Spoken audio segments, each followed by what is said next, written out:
This is Sports Talk with Phil Kornblut and Chris Bergen.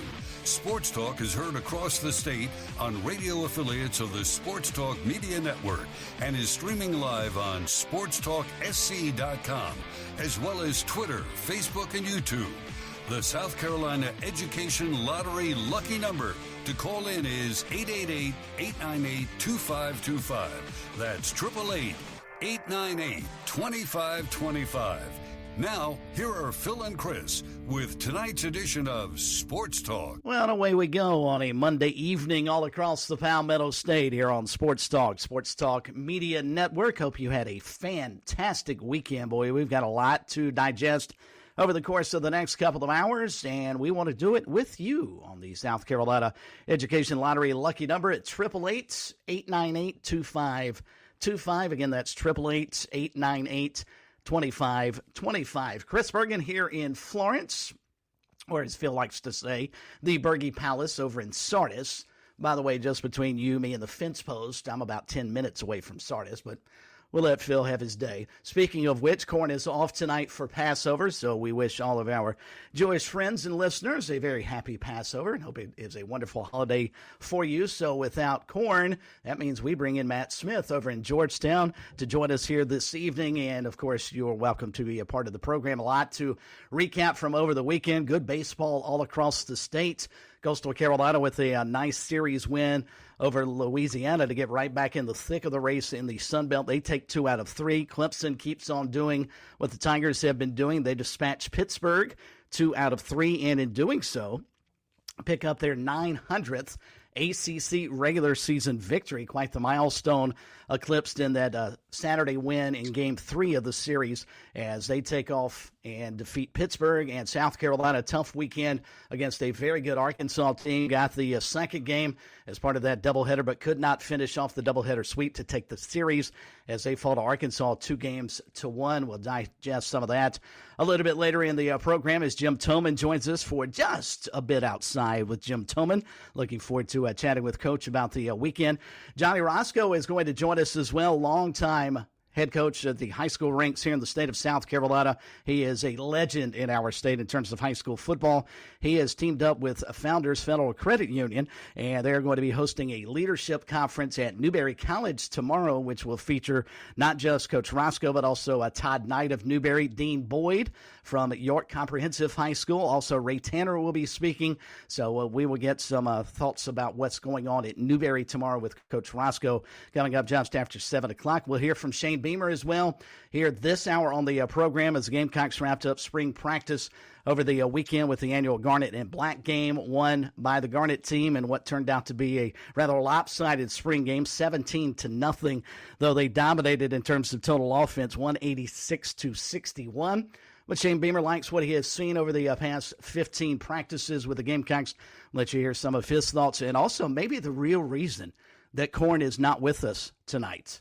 So we'll delve into all of that as the show unfolds. Again, 888-898-2525 as I welcome in my co-host here tonight over in Georgetown, just a stone's throw away from Sardis, as we say hello to Matt Smith here this evening. Smitty, how was your weekend? Well, weekend was good and enjoyed taking in, as you said, all the baseball, how great the action was and how good the teams are at the top of our state right now, including Coastal, as you know very well. And South Carolina really pushed back against Arkansas. Yes, Arkansas took 2 out of 3, but that is arguably the best team in the country that rolled into Founders Park. And South Carolina gave them everything they wanted. Clemson, of course, won 2 out of 3, kind of back on the right track. They did lose 3 in a row last week, and now they've won 3 in a row. Well, I guess they took 2 out of 3. They lost 1, but they kind of got back rolling a little bit, feeling themselves as one of the top 10 teams in the country.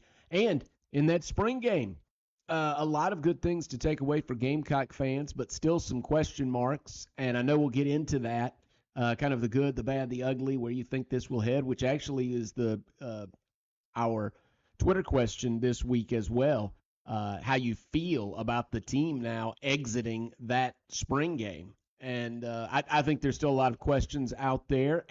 But the best part of it, I think, for South Carolina fans is I think Lenore Sellers looked the part, and also some of the pieces that are some of the star attractions for this fall for South Carolina, like Nick Harbor and Rocket Sanders, weren't a part of that Garnet game. So there's still a lot that's yet to be uncovered about this South Carolina team, but there's also a lot we can talk about based on what we saw, what turned out to be about 2.5 to 3/4 of a football game.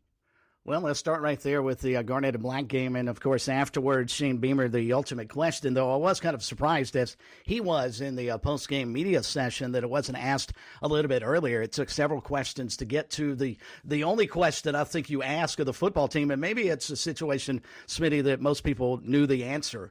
But the question was, are you ready to name a starter coming out of spring?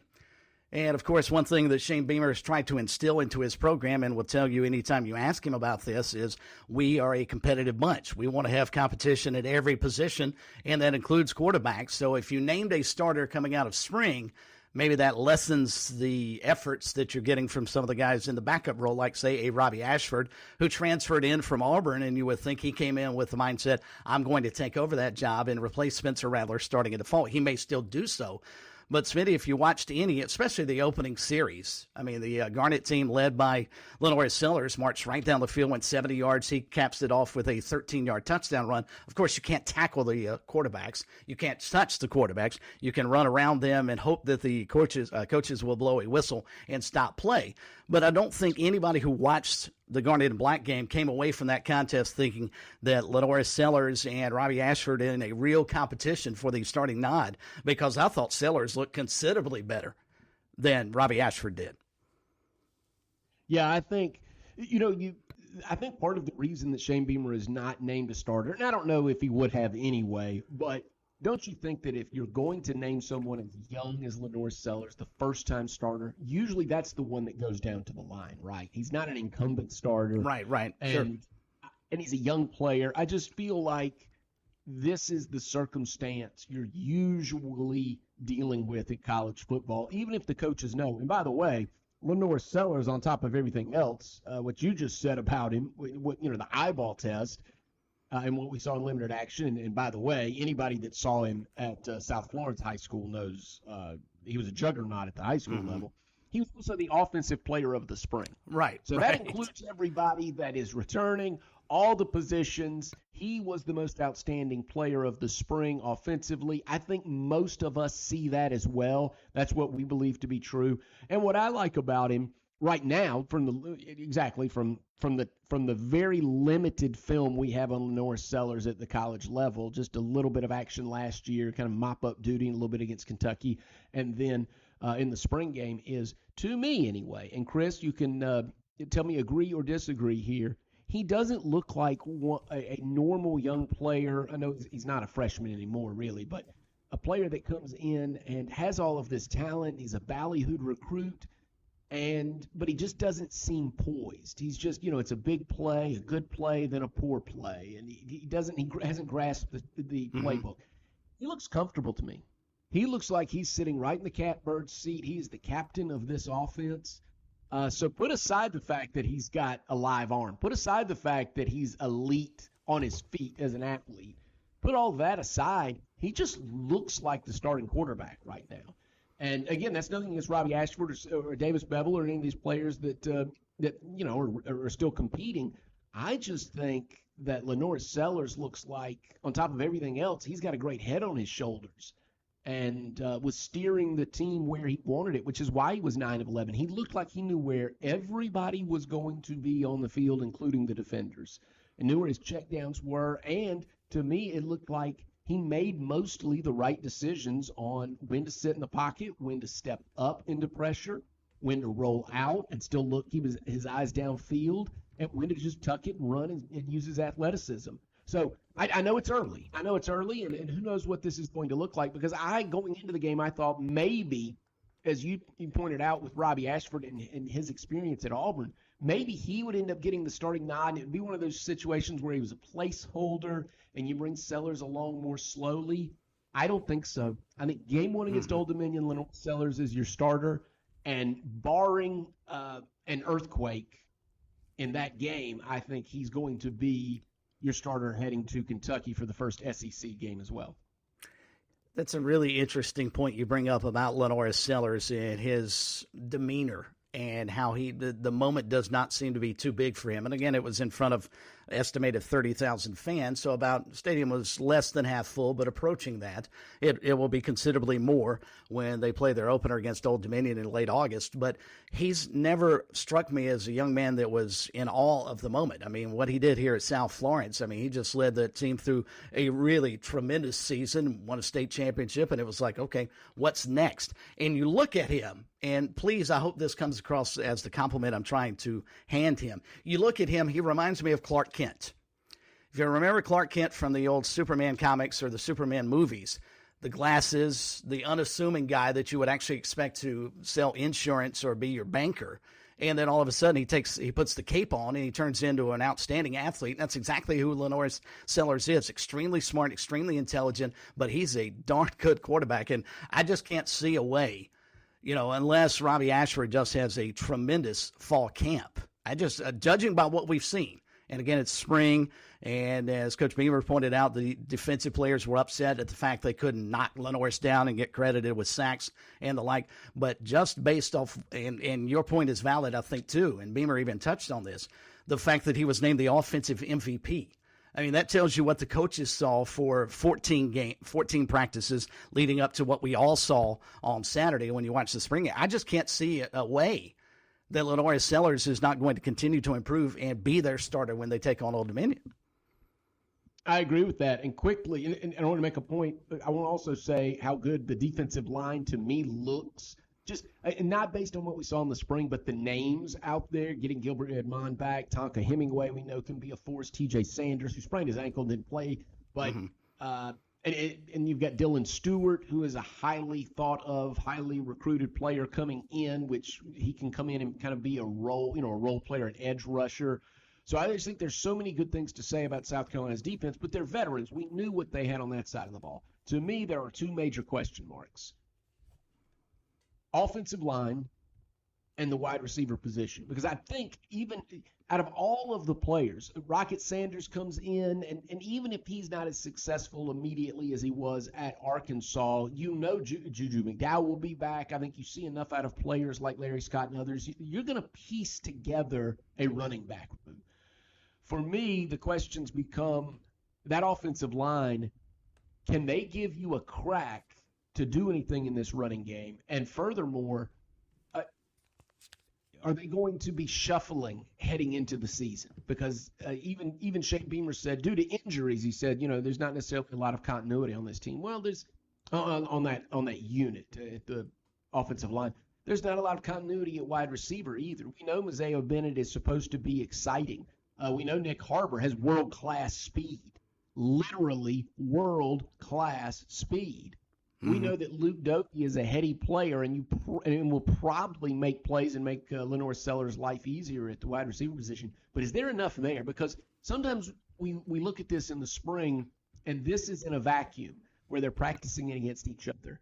But remember, Georgia, Florida, Clemson, what do these guys look like against that defense? What does that offense look like? Not just full speed, but maybe you're down a guy. Maybe you're down a guy and you're on the road and it's the fourth quarter. Can you run the football and pick it up on 3rd and 2 against an SEC defensive line? Can you do it on the road at Kentucky? We don't know the answer to that yet, and part of the issue is they really couldn't last year, which is a big reason why they went 5-7 instead of 7-5. So I that's where I question all of this. I think Lenoris Sellers is going to be fine. I think the running back position is going to be fine. I think the defense and the pass rush is going to be better than it was a season ago. Can the offensive line do anything? And they couldn't really in the run game a season ago. Those running backs were met almost immediately at the line of scrimmage or worse. It's a great question, and to me, Smitty, it's been a question that you've dealt with, if you're a South Carolina fan, for it's seemingly forever. When are they going to have an SEC caliber offensive line? And Shane Beamer addressed that, and you'll hear some of that about how young they are still, offensive line side of the coin, veteran defensive front, and maybe that's part of the reason the defensive line put so much pressure even when they couldn't get to Lenore Sellers. They were able to put some pressure and stifle the run in some regards. And so you're right. They're going to have to be able to run the football. They couldn't last year. They couldn't protect the quarterback. That has got to change if they want to go anywhere past 5-7 like they did this past season. So, well, spring practice over for the Gamecocks, and as Smitty pointed out, our poll question of the week up at Sports Talk SC.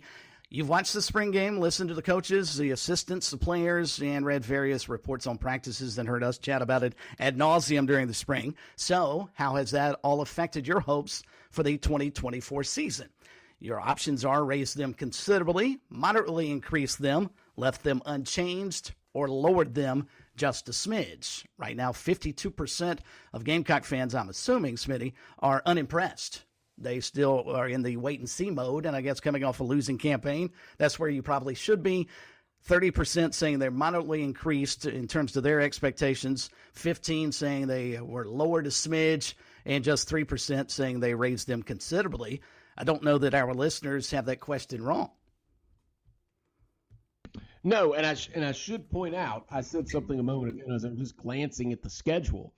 South Carolina doesn't play Georgia this year. So the world has changed, Correct. Which I need to wrap my head around sometimes. The SEC schedule is going to change, but the point holds. They'll be playing LSU and Alabama and some others, Texas A&M and Oklahoma. But, you just said it's been a question about South Carolina. Will they have an SEC caliber offensive line? And when they do, they're very good. And that's the big years that they've had, the winning seasons under Steve Spurrier and Will Muschamp and Shane Beamer. That's when they have been good, because remember, this is a 5-7 team from a year ago that had Spencer Rattler, and he could flat spin it. One of the best arm talents, perhaps the best, I'll say it, he's the best arm talent to ever come through South Carolina. And so that shows you that you cannot just kind of like you can't outwork a bad diet, right? You can't eat a whole pizza and then go out and jog it off very easily. You cannot overcome a poor offensive line because they couldn't protect Rattler last year. And what's a quarterback's best friend? The running game. Well, they couldn't generate a lot, just 2.8 yards per carry a season ago. So I think that's where they have to improve. And I don't think that's a controversial statement. I don't think anybody really would disagree with it, but we're going to watch it. That's something we have to watch. And I've talked to a lot of offensive linemen over the years, and so we've interviewed them on this show. And one of the things we discuss, I ask this question almost every time I get the opportunity, and I've gotten the same answer almost every time, which is, would you rather have the 5 most talented linemen on the field or 5 guys that play together the best? And every time I hear you need 5 linemen that fit together like fingers in a glove. And that's what South Carolina will search for in fall camp. So, I think that's the reprieve for them, which is, okay, maybe this won't be a big-time talented offensive line right away. Some of the young guys will have to continue to come up and develop. But maybe 5 guys get in there, stay healthy, and can work together as a unit. And then they also, it's going to be unique blocking for Lenore Sellers, because Sellers is a young player and he's got that athleticism. So some of the time he's going to take off. Some of the time he's going to scramble and then decide to throw. So the linemen have to have a good feel about not getting downfield, when to release their pass block and get downfield so they can run block for their athletic quarterback. So the guys that fit together with both each other and Lenore Sellers' particular style of play, I think are going to be the ones that get the starting nod. And how big a deal is that for South Carolina? And can they keep those guys upright and healthy through 12 regular season games? Shane Beamer's post-spring game comments coming up in just a little while. Johnny Roscoe set to join us after 7 o'clock. Plus, we'll talk some college baseball with Jim Toman here on this Monday. But let's head off to the phones. Check in with you at 888-898-2525. And my guess is this guy was clued in and glued in to the spring game on Saturday night as we welcome aboard to kick off a brand new week. Gamecock Larry on the phone lines here this evening. Gamecock Larry, good evening. How are you, sir? I'm doing just fine. Bad weekend for Gamecock baseball. The number 3 team, I think, in Arkansas scored 14 runs. And 8 or 9 of those runs came from walks, errors, and wild pitches. Mm-hmm. And Coach Kingston said, we're that close, we're that close. Yes, we're close. But Coach Kingston close on counting horseshoes. Now, let me say something else. I got something. My buddies want me to say this. I'm a drag racer and motocross team, owned and sponsored by Clark Car Care. They want to give old Gamecock Larry an early birthday party. I'll be 90 years old in August the 1st. Wow. But since the weather is so hot in July and August, and they check their schedules for this guy racing and all that, and Uncle Jimmy's got barbecue. He's the best barbecuer. I made barbecue for Four-Hole Swamp. Okinawa, Vietnam, Korea, Germany, and I ate barbecue and all that around Four-Hole Swamp and all around, and come back 35 miles from Four-Hole Swamp. And he is the best barbecuer. I don't know how to say that. I don't know the classify, or whatever you want to call it. I think you got it. The fancy word for barbecue. He is the best barbecuer I ever had. And he got some macaroni and cheese, and I made macaroni and cheese every one of them places I've been. But I never did like macaroni and cheese. But old Uncle Jimmy makes some pretty good barbecue. I mean, pretty good. He makes good barbecue and great macaroni and cheese. I got it right. But anyway, I told him I would try to say this, but I appreciate it. He wanted me to let Phil, Smitty, Pat, and all, and I don't forget Chris and all, Josh. He wanted me to let 100.7 staff and all my friends and all of my, I know you don't hate old Gamecock Larry, so I will say, and all you Clemson fans, if you have nothing else to do and you ride around this way, just stop by and see old Gamecock Larry. They're going to roll me out there in a wheelchair and set me in the sage tree, I hope. Hope we had pretty weather. But they're going to give it to me early because, when you get my age, you don't know. Well, nobody knows anyway. But anyway, I just want to put it all out. And, the only date they got is May the 11th. So, May the 11th, okay. May the 11th. That's fine. All my friends, all my people, all my loved ones, all of you Gamecocks, Tigers, Bulldogs, I would love to see all y'all if you could just drop by and holler if you're out this way. But that's about all I got to say. Now, I ain't going to call in. Oh, yes, I got to call in tomorrow and talk to Mr. Field. I got something I want to ask him. I got something I want to ask him. All right. Well, he'll be back here tomorrow. But I appreciate you all. I love y'all, and I really appreciate everything you've done for the old Gamecocks. That's about all I got to say. Go Gamecocks. Love y'all. All right, buddy. Talk to you later. Gamecock Larry inviting us. I guess all now, Smitty, we can all go to his. Now, if I heard him correctly, he said his birthday is actually in August.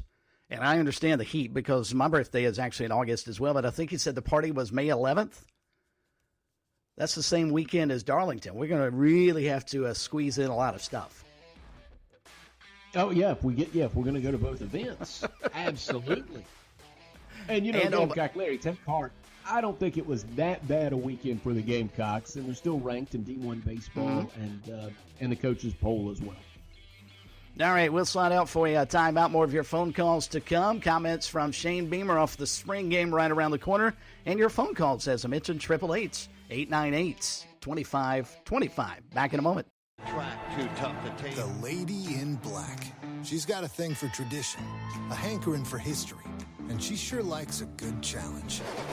Well, when Throwback Weekend comes to town, she'll get exactly what she wants and play extra hard to get. These guys are going to have their hands full. Shall we dance? The official Throwback Weekend of NASCAR, May 10th through the 12th. Get your tickets now at darlingtonraceway.com.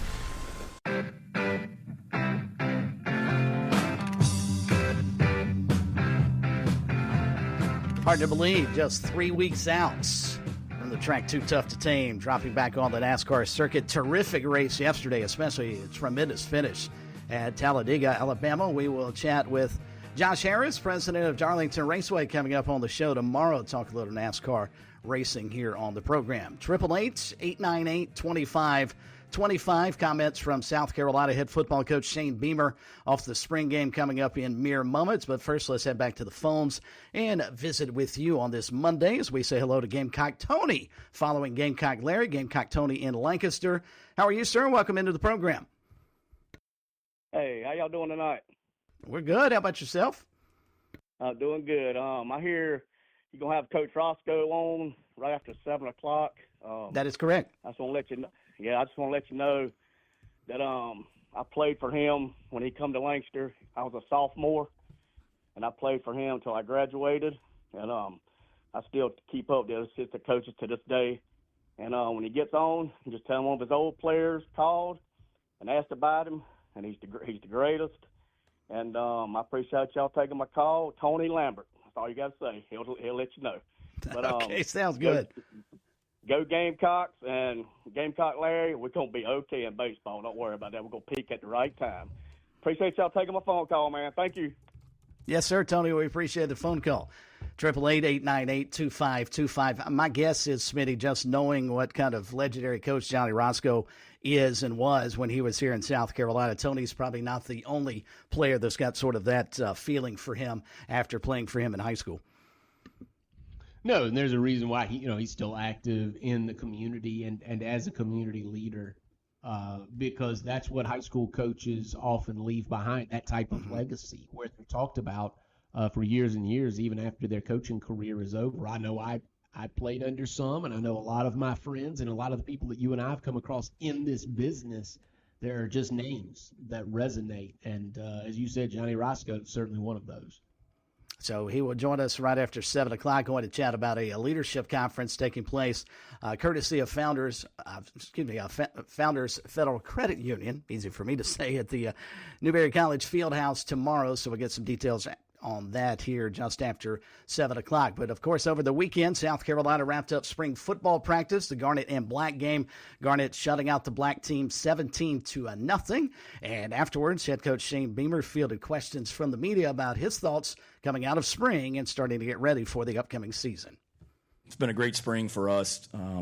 Feel like we've certainly gotten better, and that's what I just told the team in there. We've gotten better as a team since the beginning of, or since January, and then since practice one of the spring. There's no question we've made a lot of improvements, got a lot of work to do, but we've gotten better. Exams start next week here at Carolina. Last day of class is Monday, so we've got to finish strong in the classroom, which confident our guys will do. Got a lot of work to do, but love this group. Love the way they work. Love the way they compete.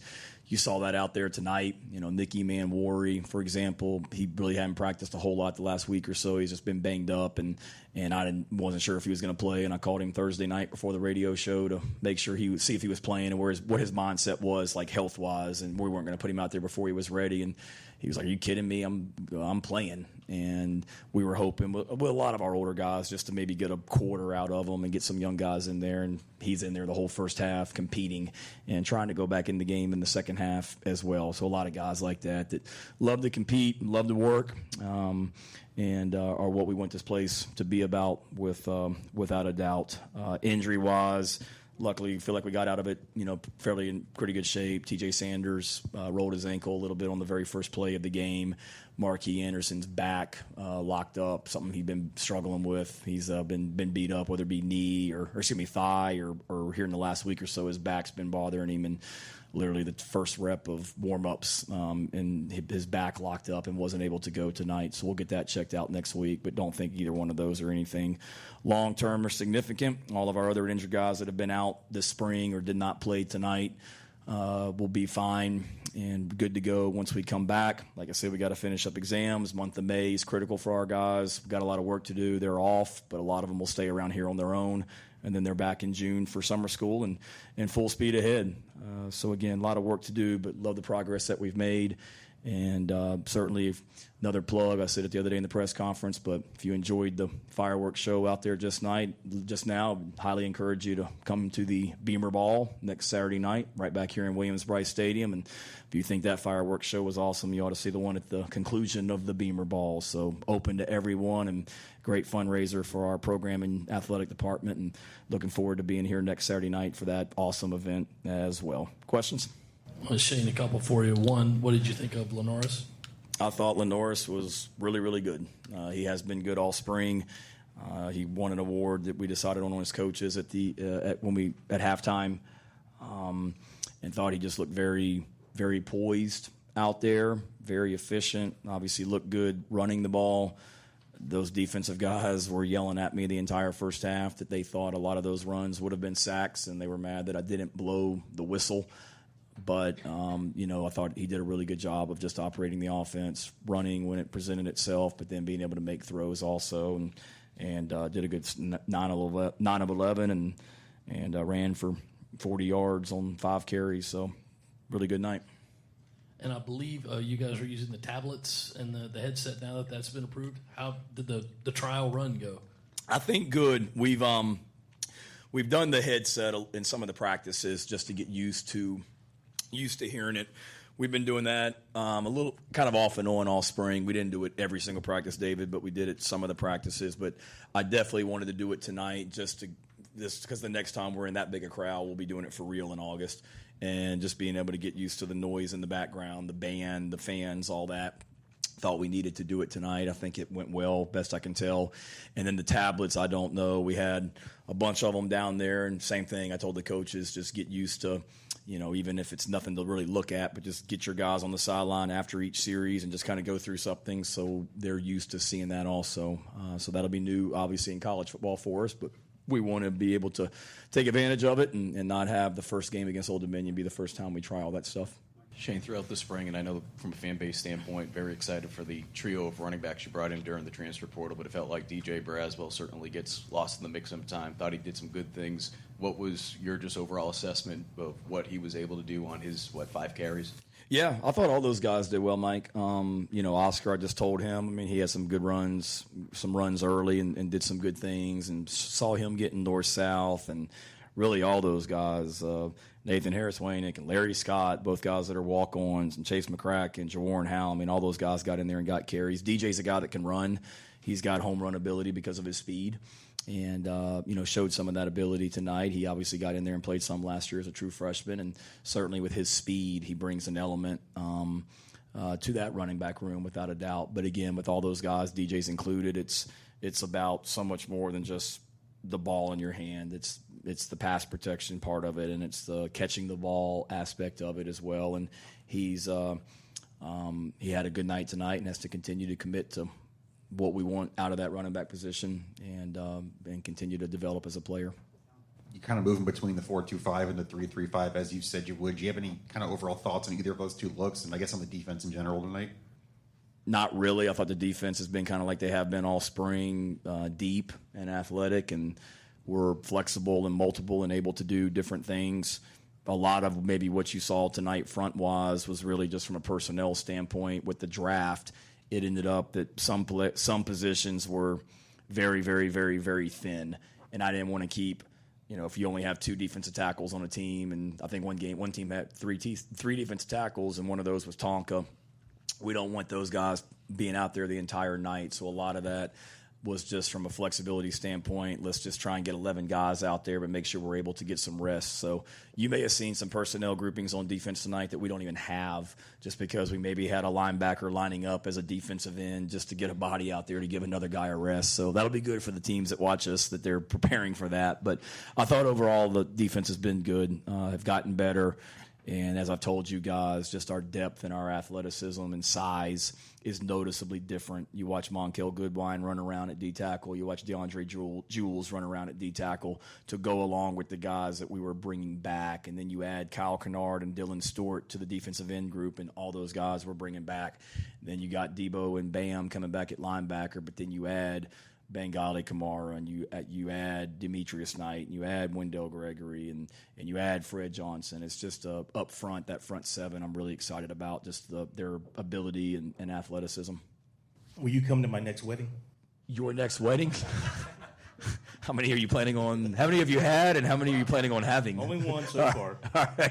Isn't that so cool? Hopefully there's not another one then. If you renew your vows, and I'd be glad to, Phil. That would be great. You could be Elvis. Throughout spring, what did you take away from your offensive line and their ability to create separation and create a running game for you looking ahead? Yeah, I think they've made progress. You know, we've been banged up front, Phil, just on the offensive line with some injuries. Josiah, he was out for a couple weeks, and it was hard to obviously get him work because he was out. Marquis was banged up. He got hurt in a couple scrimmages ago and missed some practices. So we just haven't had that continuity like we want to have throughout the spring, all 15 practices. But I feel like this past week we've been able to get kind of a core group of guys in there, and I feel like since last Saturday we really committed to running the football last Saturday in the scrimmage, did a good job of it, and then we've continued to develop that run game, pass protection, all that this week as well. You know, so it would have been better, I think, to be honest, if we had been able to just completely stay healthy. But we've done a good enough job and thought they did some good things tonight, particularly that Garnet, group on the offensive line. And when we did the draft, we broke up the offensive lines into 2 9-man teams. So the Garnet team had one offensive line of 9 guys, and then the other one had the black team had another team, and then one of those teams, I guess Marquis was on the black team. I think you lose your guy that was going to be your starting guard. You lose him in pregame warmup, so that didn't help the black team offensive line tonight. But overall, like that group. And then one of the best things that will help us is, I think I said it the other day to you guys, but last year we started 2 true freshmen on the offensive line, Tree and Tro, and they didn't even get here until June. And then they're starting SEC games 2 months later. You got Blake Franks, you got Cam Pringle, and you got Josiah Thompson. I just told Cam in the locker room, it'll be so much easier for him when he gets to August. One, he's blocking a pretty good defensive group. And I was at dinner with Cam last night because we have a elite offensive lineman here on campus for an official visit, and Cam was at dinner with us last night. And that's what I was telling Cam, like, we're young on the offensive line. We're old on the defensive line. I mean, you talk about Jules and Kel and Tonka and Boogie and TJ. Those guys have been in college football for some of those guys 5 years now.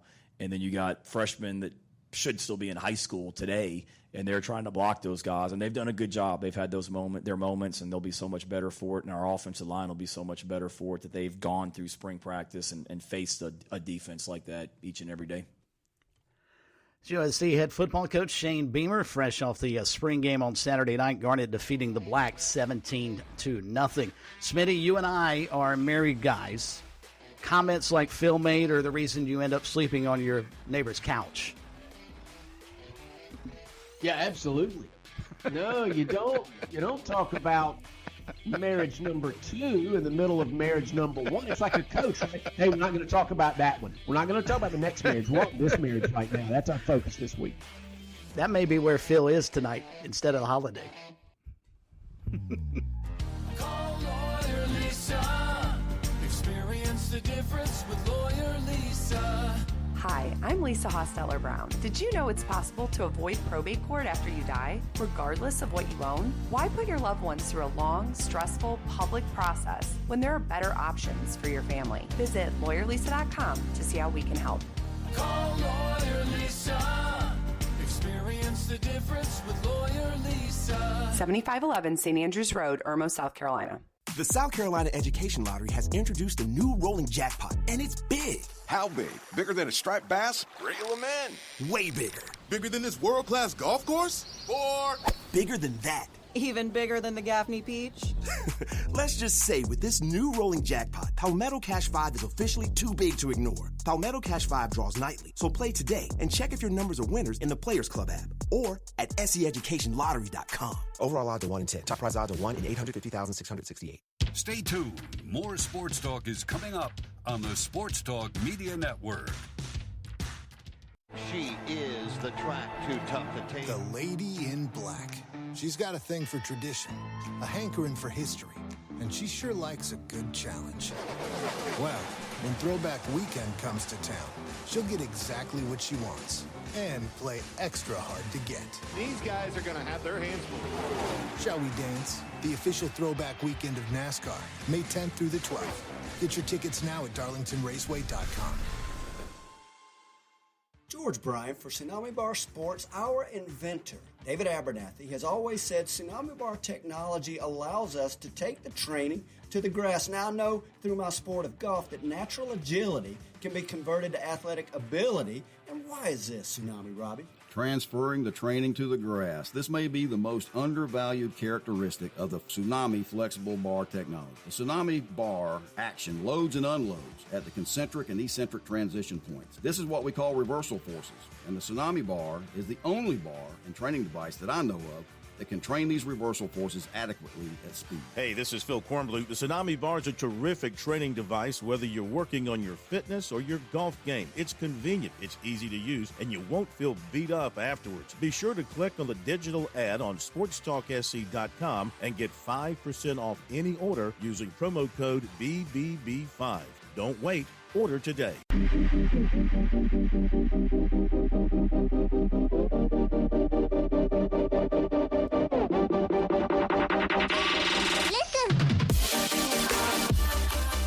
Yeah, Phil may be using the holiday as his reason, but I think some of it is to make up for that offhanded comment. You can't, as Smitty pointed out, you can't talk about your second wedding until your first one is, going down the tubes. And Phil's not in that boat.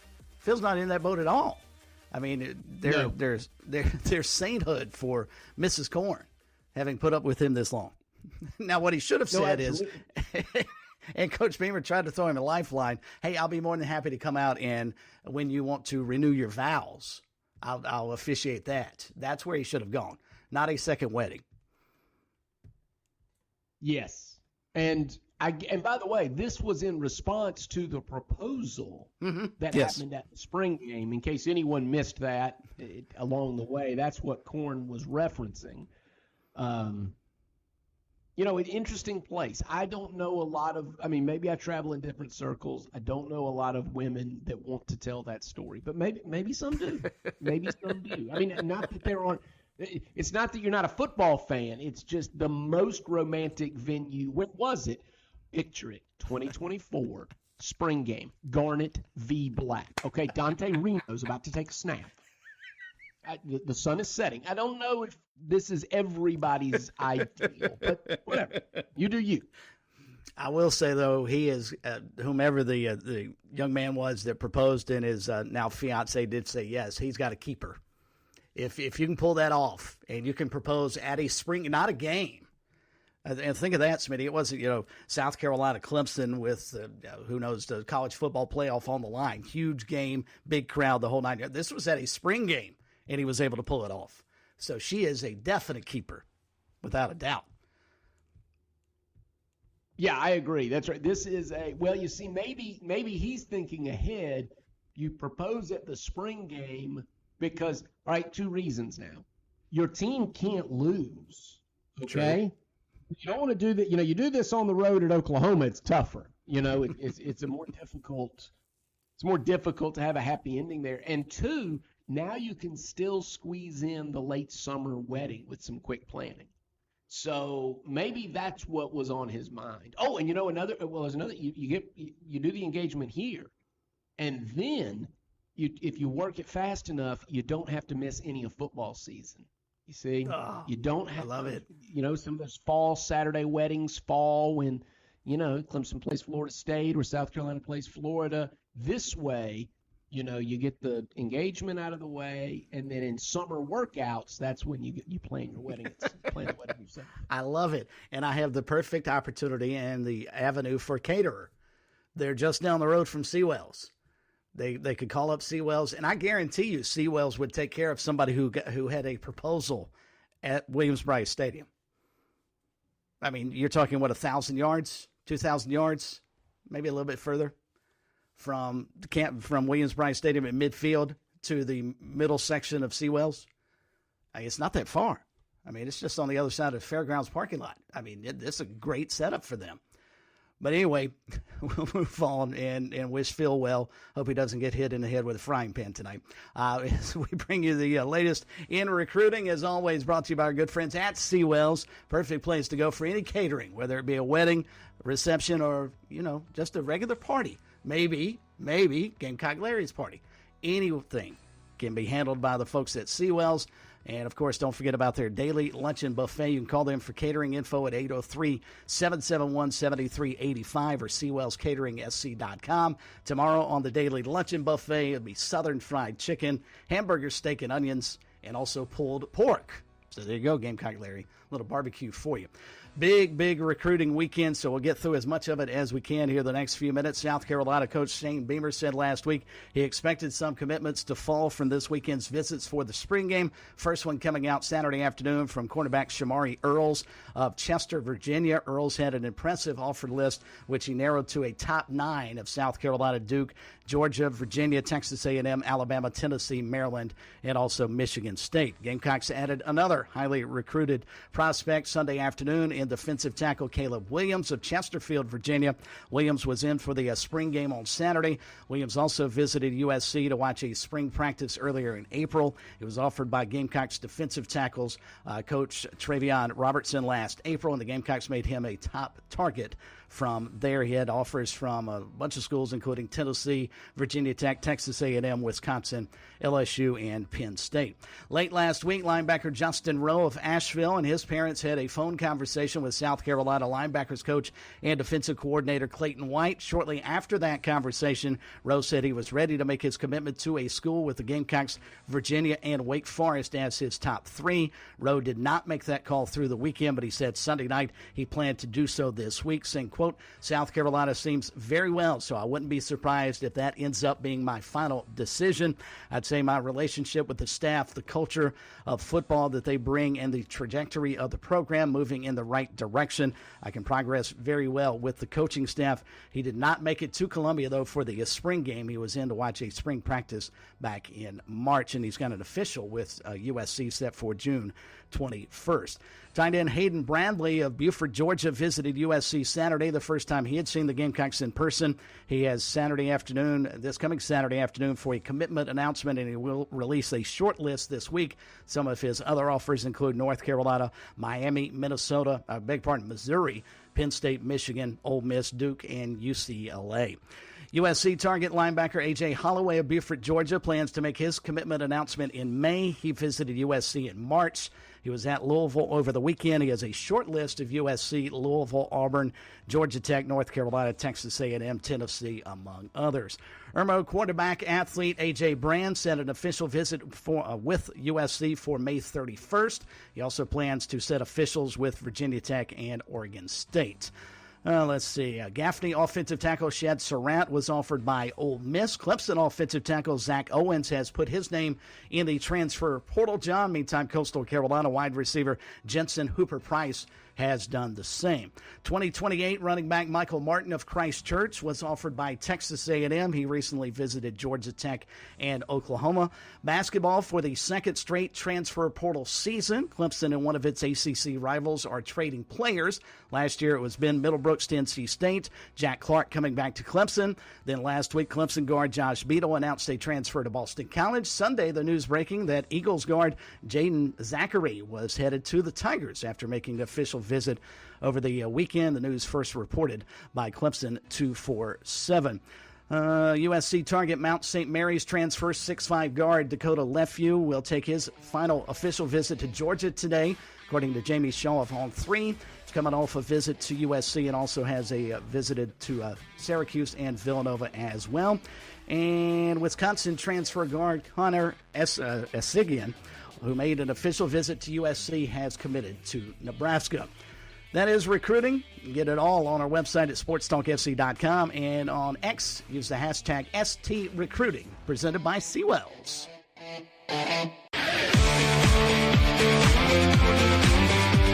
Welcome back to Sports Talk on the Sports Talk Media Network.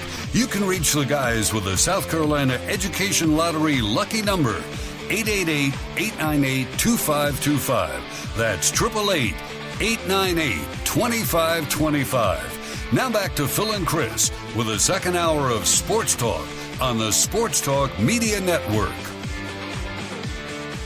Back we are. It is hour number 2 on a Monday night edition of Sports Talk Media Network, all across the state of South Carolina. Chris Bergen here in Florence, Matt Smith down in Georgetown, Joshua Cohen back at our Columbia studios, ready to line up your phone calls at 888-898-2525. Again, 888-898-2525. Phil has the night off celebrating Passover. He'll be back in here tomorrow, but in the interim, you're welcome to fill his stead again at 888-898-2525. Missed the opening hour of the program. Talked a good bit of spring football as the Gamecocks wrapped it up over the weekend. Heard from Shane Beamer. Also dove into a rather meaty recruiting report presented by our good friends at Seawells. Coming up at the bottom of the hour, we will have a chance to talk some college baseball as Jim Toman joins us for his weekly visit just a bit outside, coming off a weekend in which Clemson and Coastal Carolina each got big conference wins, and the Gamecocks took 1 out of 3 from Arkansas. But joining us now, a good friend of the program, legendary high school football coach here in the state of South Carolina, and that's not the only place he has made a name for himself. He is in charge of what is going to be a leadership conference taking place at Newberry College, and presented by Founders Federal Credit Union, as we say hello to Johnny Roscoe, joining us once again on the phone lines. Coach Roscoe, great to have you on the show. How are you this evening? We're doing fine. Really out here on the Newberry football field, and we got a clinic going on, and we have the Newberry College coaches and also North Carolina State graduate assistants, and we open it up to any high school football coach. And right now we got, looks like 200 coaches out here. Bruce Rumfield with Founders had a shrimp boil, and it's really looking good. Right now the instruction's going on, and I mean, it's football time. It is indeed football time. Of course, it never goes away in South Carolina, does it? But give us an idea as to how this all came about and sort of the origins of this, first the clinic and then also the leadership conference that will be taking place tomorrow, how you got involved.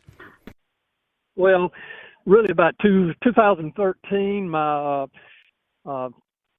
I'd been the head coach at Northern Guilford in Greensboro, and I retired, came down, and the coach said, we'd like to see what we've been doing. I mean, wanted to see what was going on. So I had the coaches who replaced me, and then some other South Carolina coaches came. We had about 25, and they say, this is really going good. And it was leadership. It's what was successful for us.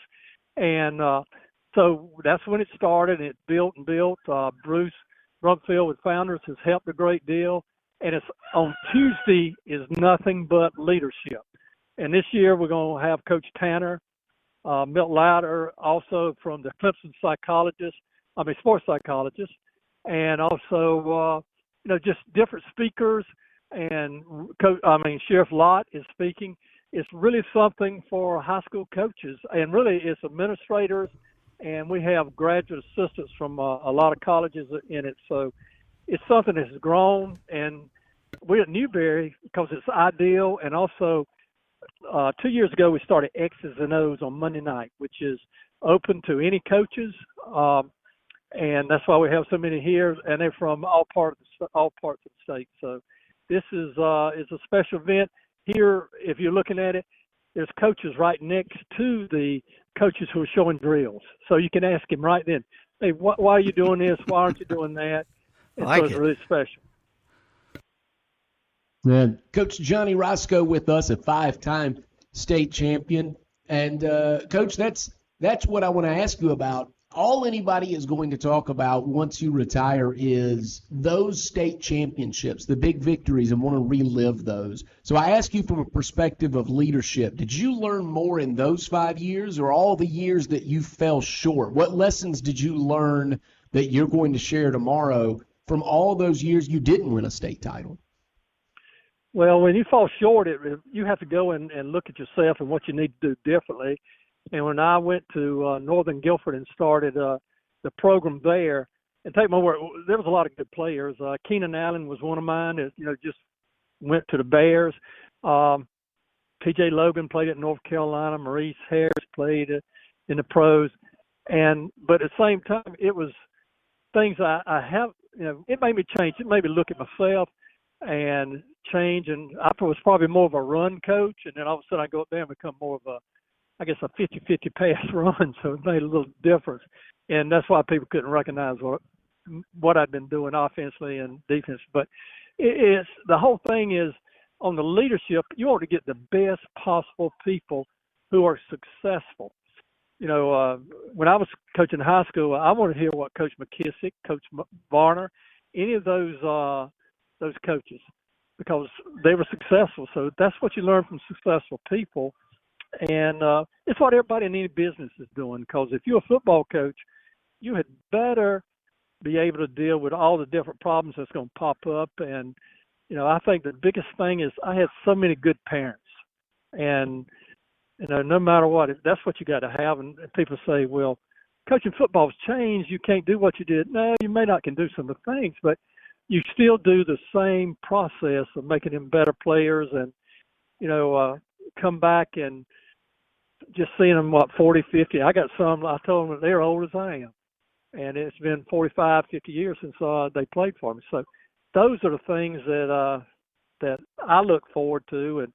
And leadership is that's a big part of it. Well, Coach, we had someone call us earlier that wanted us to mention him to you, and he just paid you the greatest compliment, talking about how everything you taught him in high school has stuck with him. His name was Tony Lambert. Said he still reaches out to you from time to time, and I think that's the legacy of a coach, right? Is what the players, the people they become years later. And I have no idea if Tony won a state championship with you or not, but he said your lessons still resonate with him. No, he didn't, but he was a big part of when we started at Lancaster building the program. And listen, we were pretty tough on that group, and all of a sudden the next year everything, the light came on and we got successful. So. And you just said it. That's the big thing is the players coming back and talking to you. On our way from coming here to Newberry today, one of our players, he's in the military. He's a captain in Fort Bragg or Fort Liberty or whatever it's called. And just the things that he says he uses every day with his men is the same thing as we did at football when he was at Northern Guilford. So that's the praise. That's all you do. Really make it successful. The legendary Johnny Roscoe with us here this evening at Newberry College. He'll be back there tomorrow for a leadership conference. It's going to include such names as Todd Knight, the head football coach at Newberry, Dean Boyd, high school legend in our state at York Comprehensive, and also Mark Hodge from Spartanburg High School to go along with Ray Tanner. And Coach Roscoe, when you got these guys together, what was the message that you want them to portray? For instance, when Dean Boyd talks about leaders are readers, what will coaches that come to the event tomorrow learn from him that maybe they don't already know? I tell you what, Dean does such a good job. He has actually a retreat, and they talk about certain books they have to read. Everything's on leadership, and it can be by anyone. And so my wife kind of started them on that and said, you got to read certain books. And I've got a coach from Reagan High School who coached with me at Northern Guilford, and he and Dean do an outstanding job. And it's just, he gets up at 5 o'clock in the morning and reads. He's got 2 children, and for a whole hour, all he thinks about is leadership and books and whatever he can do. So those are the things that, that we try to stress. And I know in the questions for, Coach Tanner, a national championship coach, how's things changing? Now as an AD, what do you go about, having to deal with NIL, transfer portal, all kind of little things that, I didn't have to deal with, or probably college coaches in the past haven't. So the structure of all football is happening. And as you know, it goes from the NFL to college, and it comes down to high school. So, a lot of states are saying high schools. I know North Carolina did that. You can actually be an NIL in high school. So it's coming, and how you deal with it, I think, is the question about it. But you still got to be a leader in your program. If the coach is not, or their coaches, I better say it that way, is really have to be the leaders in the school. My philosophy is football, since it's the first sport that starts, kind of dictates how the school system for the whole year works. If you have not doing too well, you're going to probably have a little more problems in school versus if you do real well. Coach, if there is a high school coach out there listening tonight and has found this fascinating, is it too late for them to register? Can they show up tomorrow? How can other high school coaches get involved just to come hear what all these great speakers you've got lined up have to say? Well, no, they can come. What we do is to make it affordable for everybody is $50 for the first coach. Every coach who comes after that is $25, and you get meals, and you get so many things that will help you. And you can go on our website, our webpage, and it's called foundingleadership.org. That's one word, foundingleadership.org. And you'll see the stuff we did last year on our videos. In fact, one coach from Newberry here has already had over 10,000 hits on his drills. Wow. So, things like that is what we're trying to give back to the coaches and the communities. Yeah, come. Johnny, it's wide open. Come tomorrow. And it will start. You better get up early, too. It starts at 7:45. Again, it is at the Founders FCU Fieldhouse at Newberry College. Johnny Roscoe, who is putting this event on the clinic tonight, and then the leadership conference all day tomorrow. Actually, we'll wrap up with lunch around 1 o'clock is our special guest. And again, more details at foundingleadership.org. Again, that's foundingleadership.org. Coach Roscoe, as always, we appreciate you jumping on Sports Talk with us tonight. We wish you all the best here the next 24 hours or so, and we'll talk again soon. Okay. Hey, thank you a lot. Yes, sir. Thank you. As Johnny Roscoe joining us here tonight. And Smitty, I thought you brought up a fascinating point about what's the whole purpose. And it's what Tony Lambert talked to us about, a former player. It's a guy who recognizes exactly what a coach was teaching him and is still able to apply it all these many years later after learning all this stuff in high school. Yeah, you can hear your coaches that made the biggest difference in your life. You can hear their voices echo in your head. You quote them whether you like it or not. And you share it with everybody around you in everything, every step you take in life. Major Billy Downer here from the Department of Natural Resources, and DNR is excited to announce the implementation of Go Outdoors SC, a new online licensing and boat titling system that you can access right from your phone. Through this new system, customers can purchase their hunting and fishing licenses, renew their boats, apply for lottery hunt opportunities, and complete electronic harvest reporting requirements. For more information, visit Go Outdoors SC at your local app store.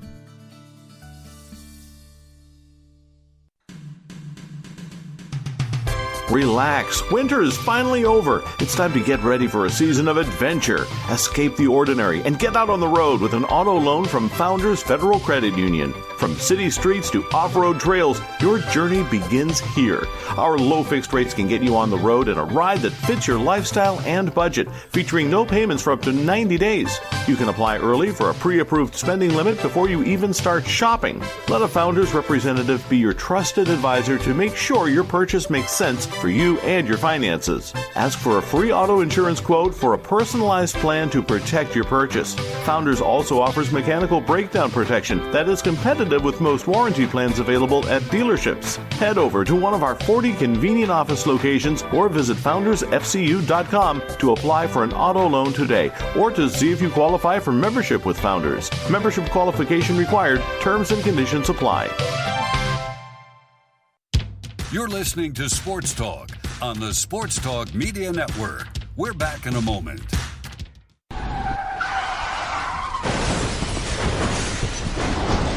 All I'm attorney Jim Corbett. That's the sound of a big hit on you and your car or truck. I've been an attorney for more than 30 years, helping people who get injured in car wrecks and truck wrecks. If you have serious injuries, call Jim Corbett, 803-765-2968, or email me at jim@jimcorbettattorney.com. That's Corbett. I don't get paid unless I recover for you. Jim Corbett Attorney, for your best recovery from a big hit, 803-765-2968, or jim@jimcorbettattorney.com.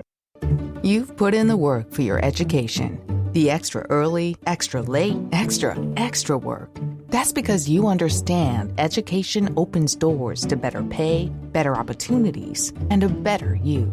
Being educated about playing the lottery is no different. It helps you be a better player, one who knows when to play and when to take a rain check. The lottery's a game, so let's keep it fun. Learn more at sceducationlottery.com/betteryou.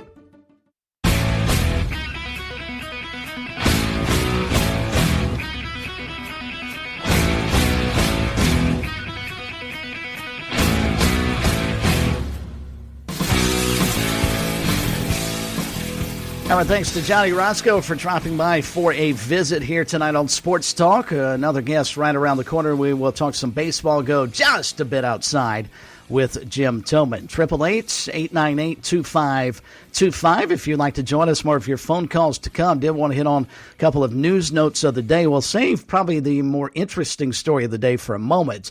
But Chapel Fowler of the State reporting today, Smitty, that Clemson has made a shakeup to its spring-summer tours with the coaches. Of course, Dabo Swinney and Brad Brownell going around the state of South Carolina to chat with Tiger fans.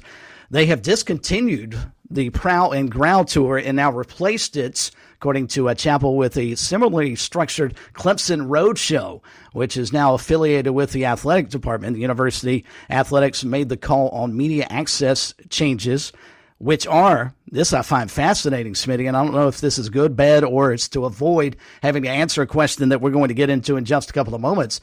But no more media access to Dabo Swinney and Brad Brownell and other Tiger coaches during their school's summer speaking tour.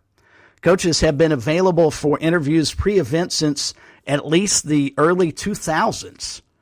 And now no one will get a chance to chat with Dabo or Brad Brownell and the like. And you wonder if some of the stories that are hovering around Clemson right now, let's say for Brad Brownell, if he goes out on tour, first question he's going to be asked is, hey, Coach, what's up with your contract? Because there's still been no word about a contract extension for a guy who guided them to the Elite Eight. I'm just stunned it has taken them this long to do anything on his deal. Yeah, I think you're right. And the back half of that you're about to bring up is, and we'll get to more of that in a moment, obviously college football realignment is on the fore of everyone's mind because Florida State is currently in court with the ACC, so against its own conference, and Clemson is a part of this debate. And so Dabo Swinney, if you're absolutely right, all the questions would center on, hey, Coach, hey, if you guys get out of the ACC, would you go to the SEC or would you go to the Big Ten, or how quickly do you think this would happen?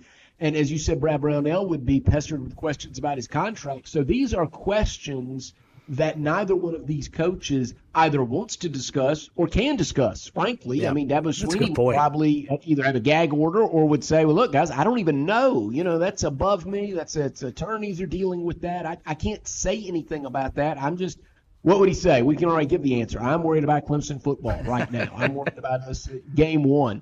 And, of course, Brad Brownell would say the same thing. He said, look, guys, my contract is – situation, that's between me and Graham Neff and our representatives, and that has nothing to do with our basketball team. I can't wait to get back out there and see these transfers go play. It's a great answer and a great response on both. As a matter of fact, Dabo's been asked this question already, and he came up with a fabricated email, said, well, you get in touch with graham.neff@aol.com and ask him that question. And he's right. I mean, there's really nothing he can say. But it's a massive, massive deal right now, what's going on behind the scenes. And, again, I'm just stunned that Clemson has drug its feet. Maybe everything is copacetic behind the scenes. But it just from an public optics standpoint, you got to be wondering what Brad Brownell's thinking. Look, I got our program to just the second Elite Eight. We've had 3 or 4 really, really good seasons here in a row. What else can I do? And I wonder, Chris, I was just going to say, I wonder if this isn't a situation that they're just looking for the money. In other words, now the power dynamic shifted where Brad Brownell he said, you know what? I am going to hold out for this amount of money. And now the ball's in Clemson's court, and they're looking at how much they could potentially afford to pay Brad Brownell or face losing him, and they're probably weighing all of that. In other words, what I'm saying is instead of it being something that Clemson is – because they're not firing him, right? He's not going anywhere. That can't happen. That cannot happen. We all agree with that. Whether there are still Clemson fans that aren't excited about Brad Brownell returning as their head coach, but that is happening. So I think the contract situation is really a behind-the-scenes slow burn right now that's going to happen. Now, the other story, which may play a part into this, certainly if it wasn't on the front burner, it got moved to the front when this news came out today. ESPN.com reporting that a judge has ordered Florida State and the Atlantic Coast Conference to mediation to help settle that lawsuit. Story says the Tallahassee judge has ordered Florida State and the Atlantic Coast Conference to enter mediation in hopes of settling a high-profile lawsuit that could dramatically impact the future of the league. Judge John C. Cooper technically approved the ACC's motion to dismiss Monday, but gave Florida State 7 days to amend its complaint because the university needs more specificity regarding key facts in a case he said that is, quote, worth up to $500 million, end quote. The conference would have 20 days to respond afterward, and another hearing would be set. The case is not over, Cooper said. The case will continue. He ordered the sides to begin mediation within 120 days, but a mediator cannot force an agreement, so the case could end up right back in court. But, Smitty, as you and I were chatting off air, you made the perfect comment. You talked about the first paragraph or so of that story, that he's looking, Florida State has 7 days to amend its complaint because they don't have enough key facts in the case, according to at least the Tallahassee judge, who you would have thought would have been on Florida State's side. Well, now, wait a minute, Chris. I don't know what we can say about our legal system, but it says something about the polarization of our country. We said the judge should have been on their side. I mean, the judge should be an unbiased arbiter, right? No doubt. Sending the parties into mediation. But you're right about this. You know, this is being tried in Tallahassee as opposed to Charlotte, where the ACC wanted it, which was a big blow to them. But I think I've read the Florida State's complaint, and essentially their complaint is we should be getting more money. Well, why? Because the SEC and Big Ten get more money, and the ACC is not getting enough based on, the value that we bring. But and they have a good point about this. I know that John Swofford, who was the commissioner at the time that the media rights were bargained out, I know that his son was an employee and I believe like a vice president at Raycom, and Raycom got a piece of this. So I think that that's something where that Florida State can plant its flag there and say that John Swofford wasn't looking out for the best interest of Florida State, but instead member schools instead looking out for the best interest of his family. That's fair, and that's something that they can adjudicate there in court. But I don't know. Based on what I'm reading, it's hard for me. Maybe Florida State and Clemson, maybe they are worth more. North Carolina, Duke, they are worth more. But it's really, really hard to say that the ACC, to prove that the ACC didn't do its best back in 2019 when the financial landscape and media rights were largely different. That may have been the best deal they could have gotten from a conference that has Boston College in it at that time. So I think it's an uphill climb for Florida State. The other fascinating part of the story is if you read further, ESPN reporting the Seminoles pushing to exit the ACC. That's not a surprise. And exploring a more lucrative landing spot, they mentioned potentially the Big Ten. I think if you polled Seminoles fans to a man, woman, and child, they would all say we're going to the SEC, not the Big Ten. That would be, I think, a surprise to Florida State fans that that's actually where their university lands. At 100%, but the Big Ten right now, they actually are paying their member schools slightly more than the SEC, but I don't know how many Florida State and Clemson fans you're going to find that don't want to be a part of the SEC if the time comes. Well, the good news is we know this won't end anytime soon. One other note, tomorrow night, Clemson at Georgia. Pitching matchup has been announced. Tigers will go with Billy Barlow. The Bulldogs will go with Zach Harris. That's going to be one of the primo midweek games of the season, the way those two teams are playing. Speaking of baseball, we'll go just a bit outside with Jim Tillman next here on Sports Talk. Just a bit outside. He tried the corner and missed.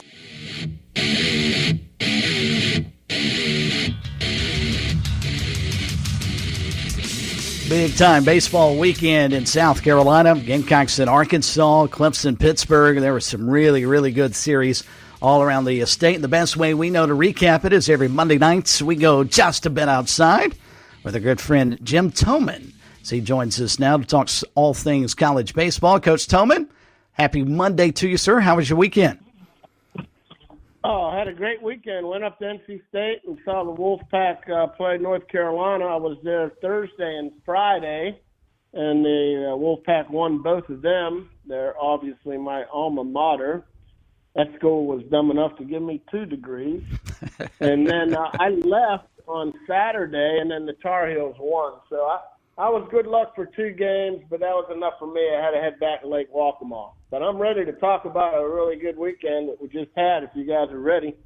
Absolutely. Before you get to your Tillman Totes, though, I did pose the question to Matt Smith, who played collegiate baseball back in his day, and I wanted to get your take as well because we had 3 doubleheaders this weekend because of the weather on Saturday that we paid particular attention to. Of course, the Gamecocks in Arkansas, Pittsburgh and Clemson, and then you also had Coastal Carolina and Louisiana. The teams that won the first game of the doubleheader on Saturday did not win the second game, South Carolina, Pittsburgh, and Louisiana. I was just curious from your days in baseball and coaching and playing and the like, how difficult is it to sweep a doubleheader? Well, it is difficult. I don't know what the odds are of sweeping it, but for the most part, when you play a doubleheader, most of the time, for some reason, it's 1-1. It's just hard to sweep unless the teams are just, so unevenly matched. But for the most part, sometimes at a mid-major, and if you're playing an SEC, ACC school, you want to play a doubleheader because, it's a long game, and if you win the first one, sometimes you have a tendency to let down in the second one. Same thing goes for, like, the Wolfpack. I had a lot of former players and former teammates that I met up there, and we won the first 2 games, and they all texted me and said, we were happy with just winning the series, and North Carolina won the 3rd game. Well, usually it happens like that as well. It's hard to sweep, and if you win the first 2 games, it's just you just let down. The other team has a little bit more fire in them to win a game and not get embarrassed by a sweep, and it's very important to, when you have them weekend series, not to get swept because that really hurts you. Just think about it this way. If South Carolina got swept by Vanderbilt at home, and their record right now is 9-9, South Carolina would be 6-12 right now. But they swept Vanderbilt, and now we're 9-9. We're looking good. We're in the 14th in the RPI.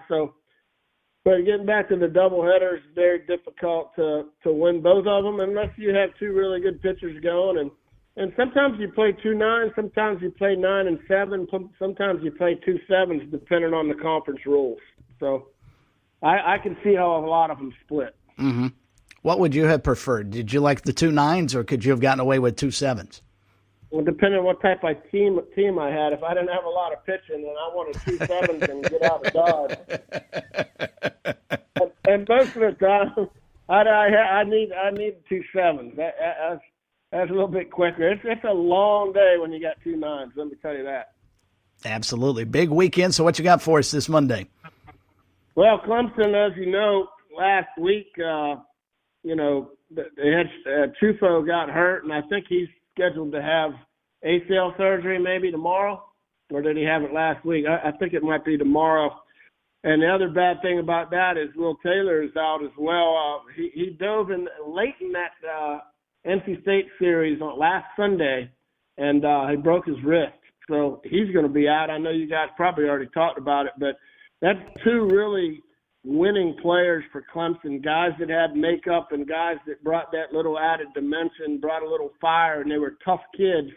Now, I think Clemson will get Will Taylor back maybe in the ACC tournament or hopefully in the regionals. But that's when depth is very important for these teams, and the ACC, SEC teams usually have other players.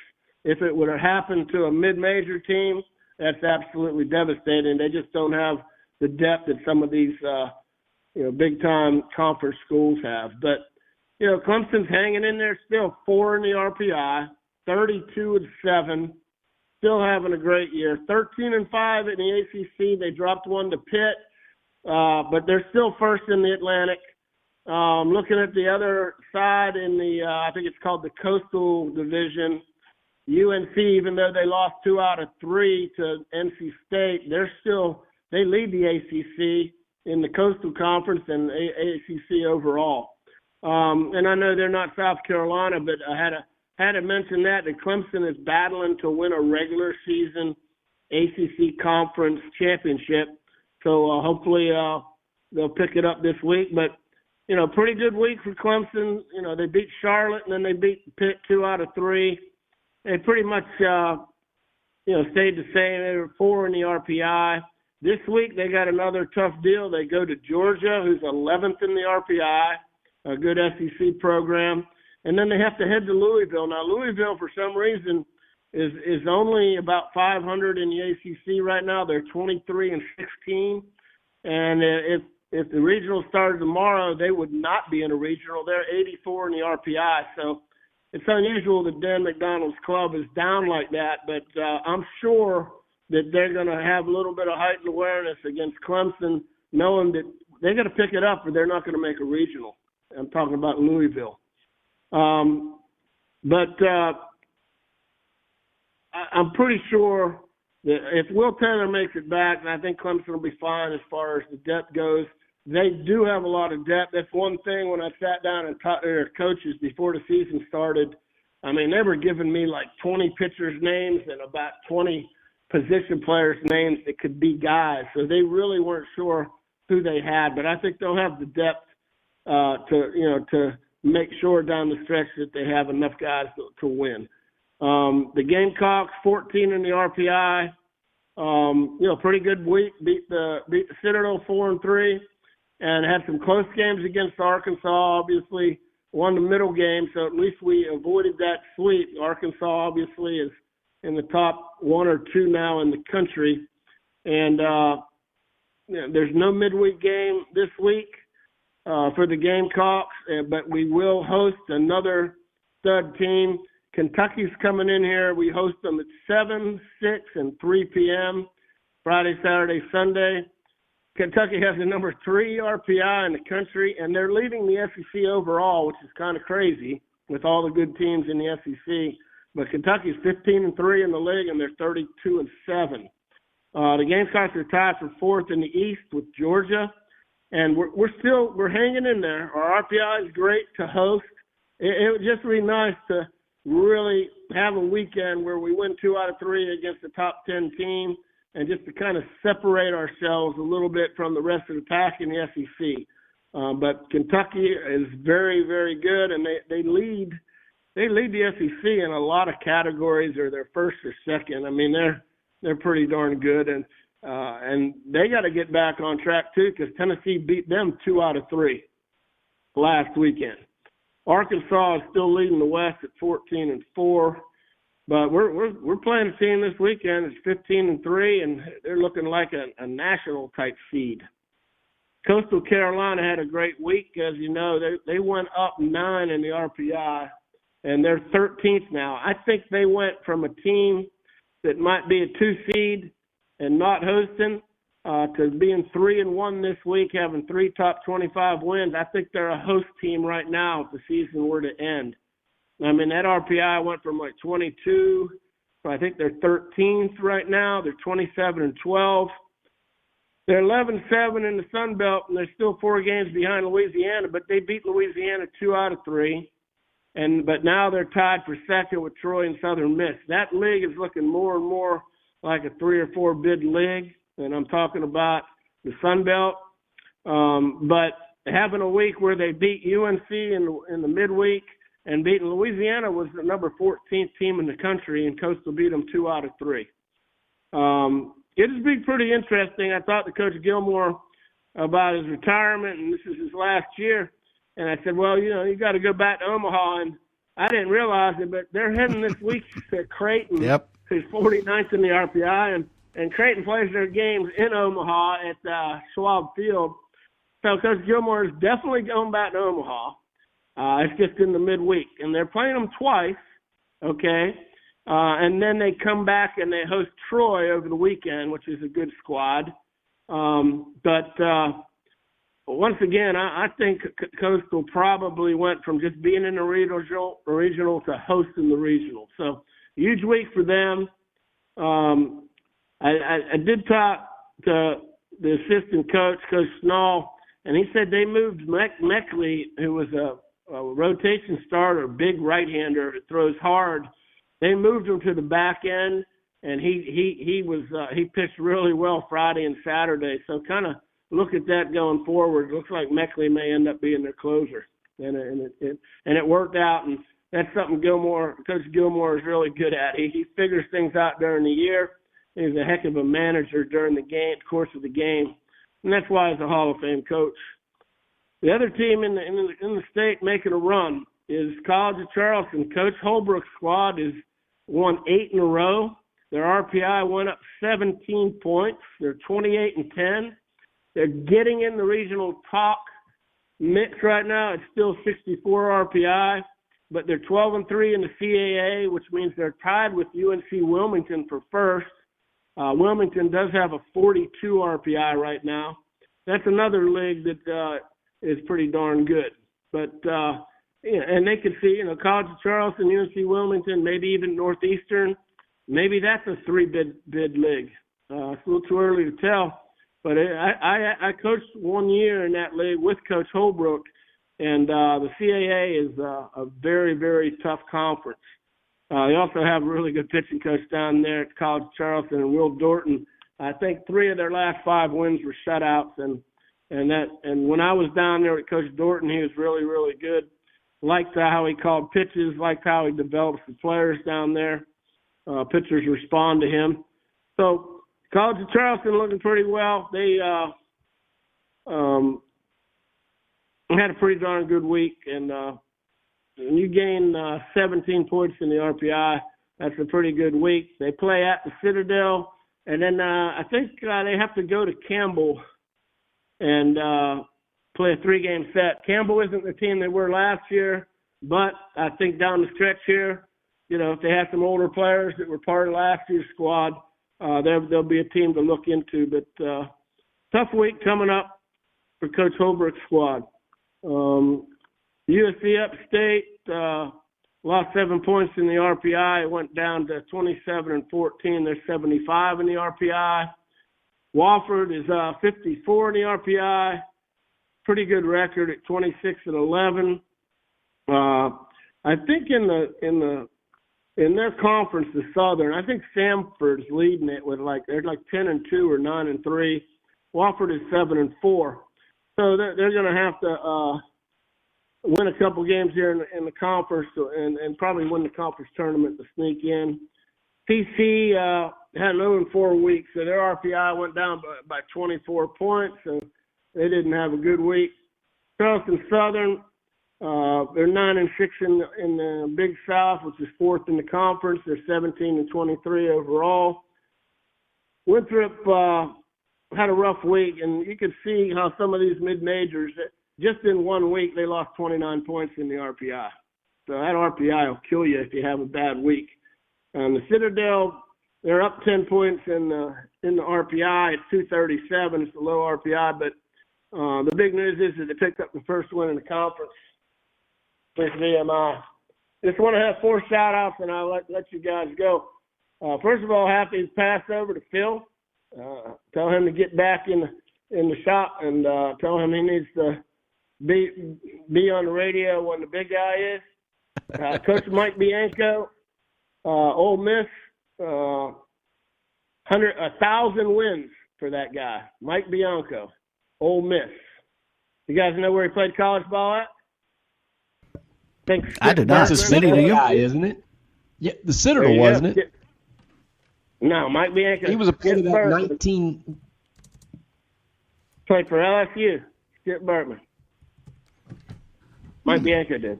Anyway, Coach Skyler Meade, former Gamecock pitching coach, won his 100th game at Troy. He's doing a nice thing with that program. And other thing that I had to say is Florence Darlington Tech clinched the Region 10 regular season for the fourth straight year. They'll be the number one seed in that JUCO tournament. That starts May 3rd in Lexington, South Carolina. So if you want to see some good junior college ball, Region 10 is always a good region at JUCO. Starts May 3rd through 6th in Lexington with Flodar being the number one seed. Had one bad shout out. There was a Vandy pitcher taken out of the game for a foreign substance. I'm not so sure what that was. I didn't get any follow-up on that, but he was taken out. So I hope these guys aren't trying to cheat. I know Coach Corbin doesn't allow that, so I was surprised to see that. But other than that, great week as normal. College baseball is heating up. We got to start talking about who's making the regionals, who's not, and how many teams from the SEC and the ACC, and how many teams from South Carolina are going to make it. And we'll talk more about that next week. Coach Tillman, as always, we appreciate it. Have a great week, and we'll catch up back with you next Monday and anticipate Corn returning here to his normal time slot with you. The big return of the guru. Let's go. You guys have a great week, man. Thanks, Coach. We appreciate it. It's Jim Tillman, just a bit outside here on Sports Talk every Monday night. And, Smitty, I had not heard that story either. I just pulled it up. The NCAA actually has a rule against foreign substances for pitchers, a 4-game suspension. And it was Vandy pitcher J.D. Thompson who was ejected for Saturday's series finale against Florida. He actually had a 3-2 count with 2 outs in the 4th inning when umpires went out to the mound and examined his ball, glove, and forearm. And after a lengthy discussion, Thompson was ejected. Commodores held a 2-1 lead at the time. Well, that reminds me of legendary Ed Harris, who said if the umpires are watching him real close, he likes to put a little jalapeno under his nose, get that running in case he needs it. Well, pitchers are always many pitchers, I should say, are looking for an edge, and this is actually something that's discussed quite heavily in Major League Baseball and on down. A lot of pitchers think the crackdown on the foreign substances, their pushback on this is that they weren't trying to get an unnatural movement from the baseball a la the spitball. They were trying to just control the ball. Just a little bit. Fair argument. I think there is something to it. It'd be a part of a longer discussion, and we'd have to get a guy who pitched at a high level to really talk about it. But I heard Walker Buehler, and I've heard other pitchers who are right now who are suffering through injuries, who say that part of the reason that they had the injuries is because, for those that know the real nerds, there's something in StatCast about spin rate and all of these things, spin rate and velocity, and they're watching the pitchers closely and grading them on all of this. And you do some of this by putting additional pressure on the ball. Well, the way you put pressure on the ball puts additional strain on your UCL in your elbow, which is what's leading to a lot of these injuries. Now, and so the pitcher's pushback is one of the ways to prevent this would be to allow more sticky substances to come back. And also they're pushing back against the pitch clock, that they think they're being rushed a little bit. And then, of course, there are myriad other arguments about, kids throwing curveballs when they're 13 years old, having Tommy John surgery before they're even out of high school, everybody recruiting and drafting based on velocity and spin rate. So anyway, there's a lot of arguments, and it is a multifaceted conversation. But if you ask me, and I was never a pitcher, always a position player, but if you were to ask me, is there some validity to what they're saying, I'm starting to buy into it because I'm hearing a lot of retired pitchers like John Smoltz and others talk about it as well, guys who I really respect, who say that, you need to allow more stickiness and more substances than they are because it's about control, not movement. I can believe some of that. Can you make the ball tackier, like footballs? footballs are slick, but there is some tackiness to them. It's another element to this, Chris. What do you see? What does everybody their whole lives see as soon as they see a pitcher catch a baseball back from a fresh ball? They rub it up. Mm-hmm. They rub it up, put dirt on their hands. They're doing everything they can. People might remember, Greg Maddux went to his mouth, not illegally, I'm saying. He went to his mouth, off the mound, and just to get a little moisture on his fingertips. Right. Which is part of the reason people hate pitching in Colorado is that lack of humidity. There's like you're talking about, the balls feel slick. There's nothing on them. Another advantage for the hitters. So yeah, I think there's a little something for the pitchers. Although if you give them an inch, they'll take a mile, and then we'll have sandpaper and Vaseline under the caps again. But I think to answer your question, I think there is some validity. And yeah, I'm sorry I missed what Coach was saying. Yeah, I was thinking of Chris Lamanis from Mississippi State. Yes, but, yes. Yeah, he played at the Citadel. Yeah, Mike Bianco was an LSU player, and what a coach. I mean, and look, we're in a baseball state. We are in a baseball state, but you talk about a state that gets it done in a depressed economy, and I mean not our current economy. I mean a depressed state. Ole Miss and Mississippi State, they're not exactly rolling in dough in the Magnolia State, and Ole Miss and Mississippi State have had elite baseball programs. The real tip of the cap to Lamanis and Bianco, both national champions. And speaking of college baseball, before we wrap things up here tonight, and don't forget tomorrow night we'll talk some NASCAR with Josh Harris, president of Darlington Raceway. Phil will be back as well. But one thing we overlooked, did not mention from the Clemson series over the weekend, Smitty, Game 2 with the Tigers winning by a score of 9-2. That was their 900th all-time ACC regular season win in program history. And sort of panning back to that conversation we were having right before the bottom of the hour about Florida State's legal issues and Clemson possibly trying to get out of the Atlantic Coast Conference, the question that has to be on your mind if you're a Tigers fan, 1,000 regular season victories in any conference is remarkable. The question is, will Clemson get an opportunity to go after that? Or will they be playing baseball in a new league in 3, 4, 5 years, which would be about the time that Eric Bakich, you would presume, and his team would have a shot to reach that milestone? I have to believe that Clemson is not long for the ACC. I think these are irreconcilable differences between the ACC and the top earners, the most prominent programs. North Carolina isn't necessarily saying a lot, but all we keep hearing are reports that they're going to bolt. As soon as Florida State finds a crack, then Clemson and North Carolina and maybe others are going to follow them right out the door. So to your question, will Clemson reach 1,000 wins, ACC wins in baseball? I don't think so. And I, for one, Chris, I lament that. I like Clemson in the ACC. I like North Carolina and Duke in the ACC. I've grown to like Florida State in the ACC. I sometimes, I kind of get a little Phil Kornblut. I want it to go back to the old ways. I like the old 9-team ACC. And I know we're not going back there. I know we won't. But for me, it would be a sad day if the schedules are coming out and I see Miami's in the Big Ten, or Clemson is not playing North Carolina in Chapel Hill, or against North Carolina at all, not going to Chapel Hill anything ever, just aren't going at all. Or what about this? How about North Carolina and Duke playing their rivalry game December 15th? Not playing twice, not closing the regular season, not meeting in the conference tournament. Those two fan bases would be able to get together just once, and it would be in December when we're all paying attention to the college football playoff. I think it would be a sad day. I agree. It's happening. It's happening. It probably is. But I just thought that stunned me over the weekend with 900 regular season wins, and I immediately thought, all right, 1,000 5 years down the road, maybe 6, they may not be in the ACC that long. So sad state of affairs, or it's a good state of affairs. There's another way to look at this as well. And if Clemson and Florida State want to move on, everybody else is.